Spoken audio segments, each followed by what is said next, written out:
Now, what's going to happen to culture in Afghanistan now that the Taliban have taken over? To music, to art, film. The last time the Taliban were in power, there was little scope to make movies, and what existed of the industry was the sole preserve of men.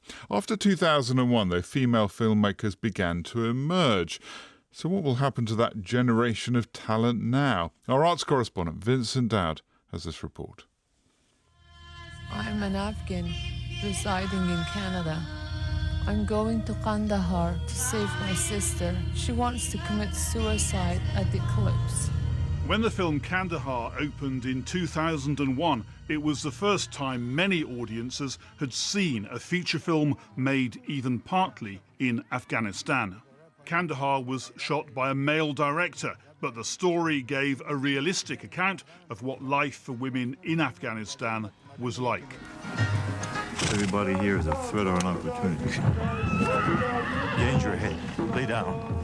A couple of years after that, with the Taliban no longer in power, a new phenomenon emerged. Feature films and documentaries from a small group of female directors.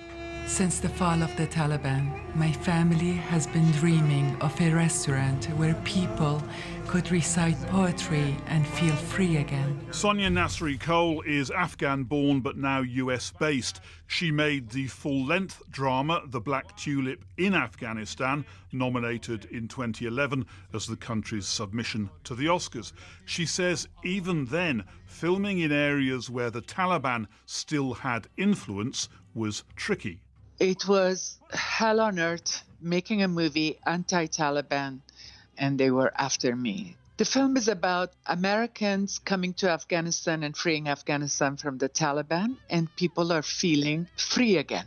So it's a story of a family opening a restaurant, and the Taliban tried to destroy this family. It was very scary to be watched by them because they would find us and they will threaten us. I would change phone every day, my new phone number. The first call I would get, it was from them. Diana Sakab Jamal made her short Rokhaya in 2019 about the aftermath of a suicide bomb attack.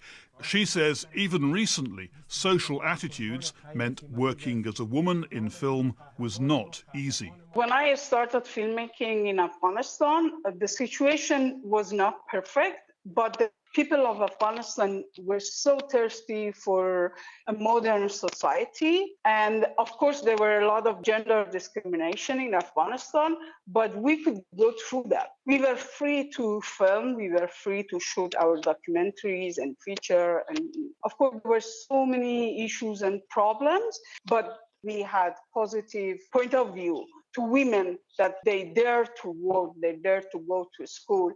Or maybe we were so young to see what's coming next and hopeful to build a democratic system. It wasn't easy for us. It took us 20 years to get to this point that we are now.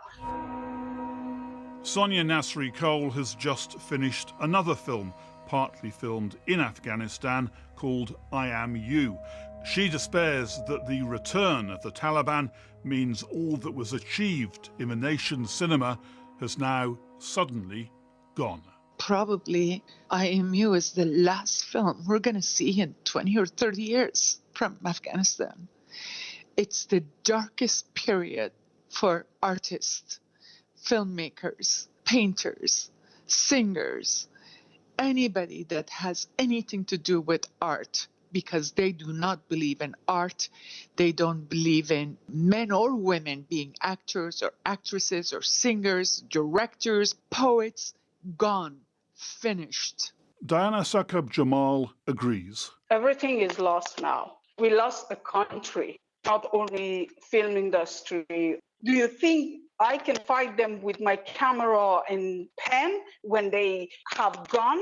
Do you think the film industry has really now just ended? I still try to keep a sparkle of light inside me that it's not. I try to document what will happen next, but we're not sure what will happen in the future. Diana Sakab Jamal ending that report by Vincent Dowd. That is it for this edition of Newshour, but do stay tuned to the BBC for all the latest from Afghanistan and what's happening at Kabul airport. I'll be back at the same time tomorrow. Until then,